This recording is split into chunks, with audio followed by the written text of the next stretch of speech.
Pet overpopulation has been a problem in communities for decades, and the problem is still growing. There are 6 to 8 million dogs and cats in shelters every year in the United States. Even though some are reclaimed by their owner or adopted, per the People for the Ethical Treatment of Animals, or PETA, nearly 4 million are left with nowhere to go. For every 1 human being born, there are 15 dogs and 45 cats being born. That is 70,000 kittens and puppies born each day. Now, unless these animals are forced to live in cramped cages or in kennels, shelters cannot humanely house or support them until their natural deaths. So the alternative is the unthinkable. Yes, euthanasia. But who is at fault for the increasing number of homeless and euthanized pets each year?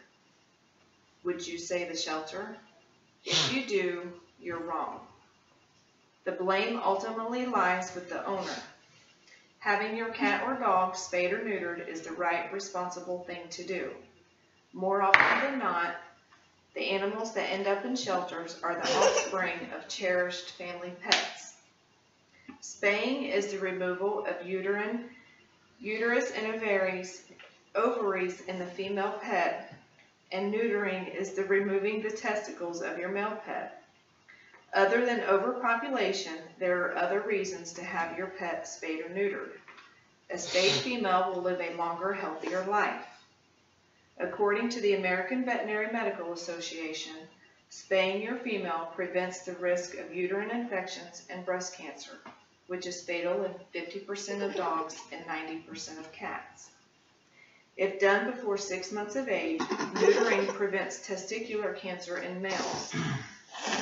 A female cat usually goes into heat 4 to 5 days every 3 weeks during breeding season. An intact male will do just about anything to find a mate. That includes digging his way under the fence and making like Houdini to get out of the house. And once he's free to roam, he's risked injury in traffic and fights with other males. A neutered male behaves much better and will focus their attention on their human family. Even if you don't own an animal and you think you are not affected by this, think again. Stray animals can pose a problem within the community. They prey on wildlife, they cause car accidents, damage others' property, and frighten children. Your tax dollars are spent at your local shelters to house, feed, care for, and possibly euthanize these animals. Altering your animal greatly reduces the number of animals on the streets. A number of people out there do not want to have their animal altered for different reasons. In my experience, it's mainly men who have the knee-jerking reaction when the subject arises. They do not want to miss the extra visual oomph as their dog swaggers.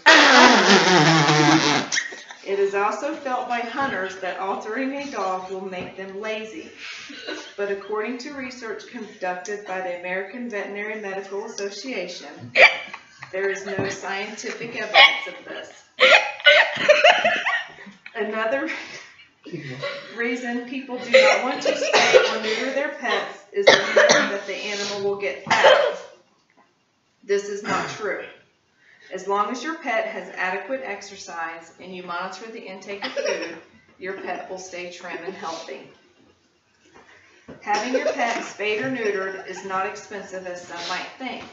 In fact, check with your local humane societies. There are programs with funds that will pay for your pet's surgical procedure. If none are available, the surgery is a lot less the cost of having to care for a litter.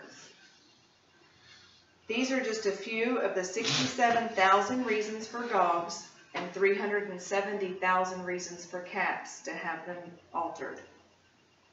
The ASPCA states that in just 6 years, one female dog and her offspring can produce 67,000 puppies, and one female cat and her offspring can produce 370,000 kittens in 6 years.